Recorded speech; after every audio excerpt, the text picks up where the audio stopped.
दोस्तों, जब currency graph देखा जाता है और डॉलर के मुकाबले इंडियन रुपीस कभी 74 तो कभी 75 दिखाई देता है, तब जहन में इस एक्सचेंज रेट के पीछे की पूरी प्रोसेस क्या है, ऐसा सवाल ज़रूर आता होगा। जब इंडिया अगस्त 15, 1947 में आज़ाद हुआ, तब $1 की वैल्यू 1 इंडियन रुपी थी। तो इसके बाद ऐसे कौन से इवेंट्स या क्राइसिस हुई कि इंडिया की करेंसी डीएवैल्यूएट होती गई और करेंटली 74 to 75 इंडियन रुपीस पर $1 के बीच होवर कर रही है। आज का वीडियो इंडियन रुपी की 1947 के बाद से अब तक की इसी रोलर कोस्टर जर्नी के बारे में है। हालांकि डॉलर 1944 में ग्लोबली एक स्टैंडर्ड करेंसी माना गया था और यूएसए से इकोनॉमिकली स्ट्रॉन्ग कंट्रीज भी स्टैंडर्ड यूएस डॉलर्स को ही मानती थी। क्योंकि डिस्कशन करेंसी एक्सचेंज और डिवैल्यूएशन पर है, तो सबसे पहले हम डिवैल्यूएशन क्या होता है और क्यों ग्लोबल ट्रेंड्स का करेंसीज पर असर पड़ता है, इसे समझ लेते हैं। नमस्कार दोस्तों, मेरा नाम है आदर्श और स्वागत है आपका स्टडी आईक्यू में। किसी भी करेंसी का डिवैल्यूएशन यानी साधारण शब्दों में कहा जाए तो इंपॉर्टेंस में कमी तब होती है जब कोई स्टेक होल्डर या गवर्नमेंट बैलेंस ऑफ ट्रेड यानी एक्सपोर्ट्स माइनस इंपोर्ट्स को बढ़ाना चाहता है। ऐसे में गवर्नमेंट अपनी करेंसी की यूएस डॉलर से रिलेटिव वैल्यू को कम कर देती है। हालांकि कई बार गवर्नमेंट्स के हाथों में भी ये डिवैल्यूएशन नहीं रह जाता है। मान लीजिए कि कोई फाइनेंशियल क्राइसिस आ जाती है जैसे कोविड-19, तो गवर्नमेंट्स को सस्टेन करने के लिए और फाइनेंशियल बर्डन कम करने में परेशानी होती है। इसके कारण एक्सपोर्ट्स बढ़ाने के लिए करेंसी वैल्यू को कम किया जाता है। हालांकि इससे इंपोर्ट्स कम हो जाते हैं क्योंकि फॉरेन प्रोडक्ट्स महंगे हो जाते हैं। दोस्तों, डिवैल्यूएशन डिप्रिसिएशन और डिफ्लेशन से अलग केस है। डिप्रिसिएशन तब होता है जब इंटरनेशनल करेंसी मार्केट में फ्री फ्लोटिंग करेंसी की वैल्यू घटने लगती है और डिफ्लेशन तब होता है जब डोमेस्टिक गुड्स की जनरल वैल्यू गिर जाती है। डिवैल्यूएशन का क्लासिक एग्जांपल अगस्त 5, 2019 में तब सामने आया जब पीपल्स बैंक ऑफ चाइना और पीबीओसी ने युआन को डिवैल्यू किया और 7 युआन पर यूएस डॉलर कर दिया। युआन की वैल्यू घटने का रिजल्ट ये था कि अब चाइनीज गुड्स को खरीदने में कम यूएस डॉलर्स लग रहे थे। कई क्रिटिक्स और former US president Donald Trump ने पीबीओसी के इस स्टेप पर करेंसी मैनिपुलेशन का आरोप लगाया। हालांकि चाइना ने इन एक्विजिशंस को डिसमिस करते हुए कहा कि ये मूव कॉम्पिटिटिव डिवैल्यूएशन था, जो यूएस द्वारा कुछ वक्त पहले अनाउंस किए गए एडिशनल टैरिफ्स के रिस्पॉन्स में लिया गया था। फर्ज करिए कि आपका एक छोटा सा बिजनेस है और आपको सर्विसेज के लिए प्राइसेस फिक्स करने हैं। ये प्राइस प्रोबेबली उतना कम हो सकता है जितने में आप काम कर लोगे, या उतना ज़्यादा सेट हो सकता है जितना आप सोचते हैं कि कस्टमर्स पे कर देंगे। अब पोटेंशियल कस्टमर उनकी पे करने की लिमिट से आपकी प्राइसिंग को कंपेयर करेंगे। आपके रिस्पॉन्स में यदि आपने प्राइसेस कम कर दिए यानी आपकी करेंसी को डिवैल्यू कर दिया, तो रिजल्ट में लोग आपको ज़्यादा हायर करेंगे यानी आपके प्रोडक्ट को इम्पोर्ट करेंगे। यही कॉन्सेप्ट करेंसी डिवैल्यूएशन का होता है। पर क्योंकि कंट्रीज और गवर्नमेंट कोई छोटा सा बिजनेस नहीं है, सैकड़ों फैक्टर्स करेंसी को इम्पैक्ट करते हैं। दोस्तों, इंडिपेंडेंस के बाद इंडिया ने इंडो चाइना वॉर 1962 और इंडो पाक वॉर 1965 लड़ा था। वॉर्स की कॉस्ट सोशली तो ट्रेमेंडस रहती ही है, इकोनॉमिकली भी वॉर्स महंगा साबित होता है। इसके कारण 1966 में economical crisis, maintaining Indian sovereignty, constant गरीबी के कारण रुपए की वैल्यूएशन कम हुई। इंडिपेंडेंस के बाद से 1966 तक इंडियन रुपी 4.76 पर यूएस डॉलर कॉन्स्टेंटली रही। इन करीब 19 सालों में फॉरेन एड पर रिलायंस और ट्रेड डेफिसिट बढ़ता रहा ताकि ये कांस्टेंट वैल्यूएशन मेंटेन किए जा सकें।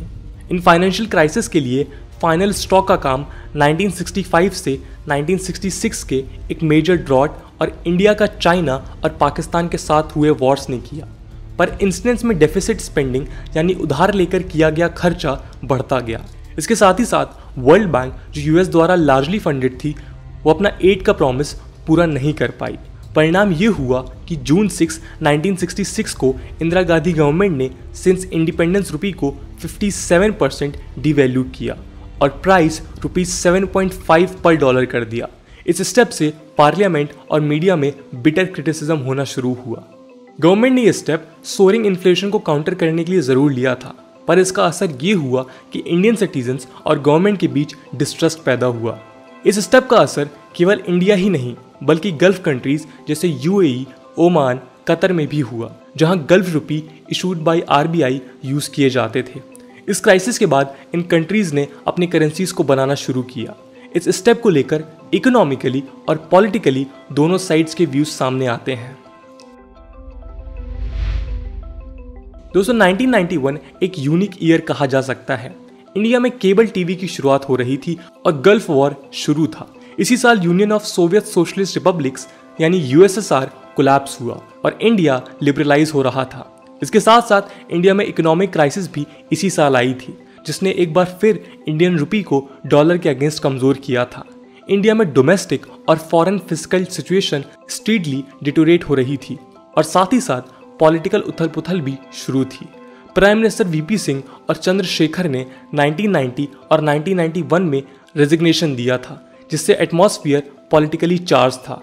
मई 1991 में former prime minister Rajiv Gandhi के असैसिनेशन ने इस वॉलेटाइल और वीक सिचुएशन में एडिशन का काम किया। दोस्तों पॉलिटिकल टर्मोइल के अलावा गल्फ वॉर और यूएसएसआर के कोलैप्स ने क्राइसिस के सडन अकरेंस में इंस्ट्रूमेंटल रोल प्ले किया, क्योंकि इंडिया ईस्टर्न यूरोप को उस वक्त टोटल एक्सपोर्ट्स का करीब 20% हिस्सा एक्सपोर्ट करता था, तो यूएसएसआर के कोलैप्स होने पर यह एक्सपोर्ट स्टॉल हो गया। एक्सपोर्ट्स वैसे भी नहीं बढ़ रहे थे क्योंकि ग्लोबल ग्रोथ उस दौरान रुकी हुई थी। गल्फ वॉर ने क्रूड प्राइसेस बढ़ाए, जिसका असर इंडिया के इंपोर्ट बिल्स पर पड़ा।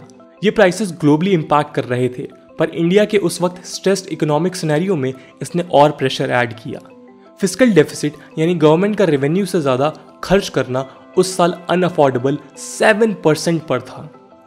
आज हमारे पास फॉरेन इन्वेस्टमेंट है और ट्रेड डेफिसिट को हैंडल किया जा सकता है, जो 1991 में नहीं था। तो ट्रेड डेफिसिट भी क्राइसिस में एडिशन का काम कर रहा था। ये प्रॉब्लम्स ऑलमोस्ट इसलिए थी क्योंकि इंडिया 1991 तक एक क्लोज्ड इकोनॉमी था। इन सभी फाइनेंशियल प्रॉब्लम से एक बबल बन गया था, जिसके कारण रिजर्व बैंक ऑफ इंडिया का पहला स्टेप था इंटरनेशनल मॉनेटरी फंड से $2.2 बिलियन का emergency loan 67 tonne Indian gold के बदले लेना। आरबीआई ने करेंसी का करीब 20% डिवैल्यूएशन किया और इंडियन रुपी यूएस डॉलर के मुकाबले फर्दर वीक हो गया। यदि आपको ध्यान हो तो 1991 में इसी क्राइसिस को कंटेन करने के लिए इकोनॉमिक लिबरलाइजेशन पॉलिसीज लागू की गई थी, जिससे फॉरेन इन्वेस्टमेंट शुरू हो गए थे। इन लिबरलाइज्ड इकोनॉमिक पॉलिसीज के कारण फाइनेंशियल स्टेबिलिटी तो आई, पर 2000s तक भी रुपीस की सिचुएशन डॉलर के मुकाबले बेहतर नहीं हो पाई। 2000 से लेके 2007 तक यानी ग्लोबल फाइनेंशियल क्राइसिस तक इंडियन रुपीस का रिवॉल्यूशन भी हुआ था। इस जर्नी को रोलर कोस्टर जर्नी किसी कारण से ही कहा जाता रहा है। इन 7 सालों में रुपी का डिक्लाइन रुपीस 44 से 48 पर डॉलर के बीच रुक गया, यहाँ तक कि 2007 में रुपी स्ट्रॉन्ग हुआ और 39 पर डॉलर तक आया था। लेकिन फिर 2008 में दुनिया की इकोनॉमी क्रैश हो गई। दोस्तों अगस्त 2007 में सब प्राइम मॉर्टगेज क्राइसिस शुरू हुआ और धीरे धीरे ये इकोनॉमिकल क्राइसिस 23 सितंबर 2008 में लेमन ब्रदर्स के कोलैप्स के बाद ग्लोबल हो गई, जिससे इंडियन इकोनॉमी पर इमीडिएट इम्पैक्ट हुआ। ये इम्पैक्ट 3 तरीकों से इंडिया तक आया: फाइनेंशियल सेक्टर, एक्सपोर्ट्स और एक्सचेंज रेट्स। फाइनेंशियल सेक्टर में दोस्तों equity markets, external commercial borrowings suffering से नहीं बच पाई, पर फॉर्चुनेटली इंडियन बैंकिंग सेक्टर पूरी तरह से सब प्राइम क्राइसिस का शिकार नहीं हुआ था। बड़ी बैंक्स में केवल आईसीआईसीआई इस क्राइसिस से पार्शियली इफेक्ट हुई थी, पर इस इम्पैक्ट के बढ़ने से पहले ही गवर्नमेंट ने बैंक के डिपॉजिट्स को लेकर टाइमली एक्शन लिया और क्योंकि आईसीआईसीआई के बैलेंस शीट स्ट्रांग थी तो प्रॉब्लम सिवियरिटी से पहले ही रुक गई। लेकिन इक्विटी मार्केट में करीब 60% डिक्लाइन रजिस्टर हुआ, जहां जनवरी 2008 में सेंसेक्स 21,000 था। ईयर एंड तक इक्विटी मार्केट इंडेक्स से 1.3 trillion US dollars wipe out हो गए। इन सभी कारणों से रुपीस फर्दर डिप्रिशिएट हुआ और फॉरेन लोन्स की कॉस्ट बढ़ गई। दोस्तों यदि करंट फाइनेंशियल सिचुएशन की बात करें तो अभी भी कोविड-19 के कारण इकोनॉमी स्टेबल नहीं नजर आती है। कुछ महीनों पहले इंडिया में कोविड की दूसरी वेव आई थी और डेली करीब 3 to 4 लाख केसेस सामने आते थे। ये एक की कंसर्न है।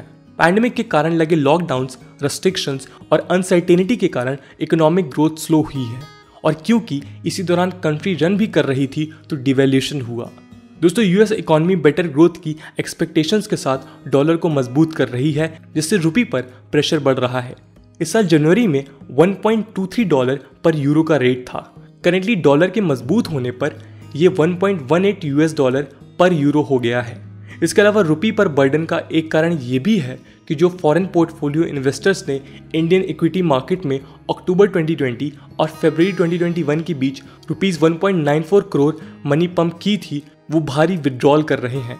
इंडियन एक्सप्रेस की एक रिपोर्ट के मुताबिक अप्रैल 2021 में करीब ₹2200 करोड़ का विड्रॉल हुआ था।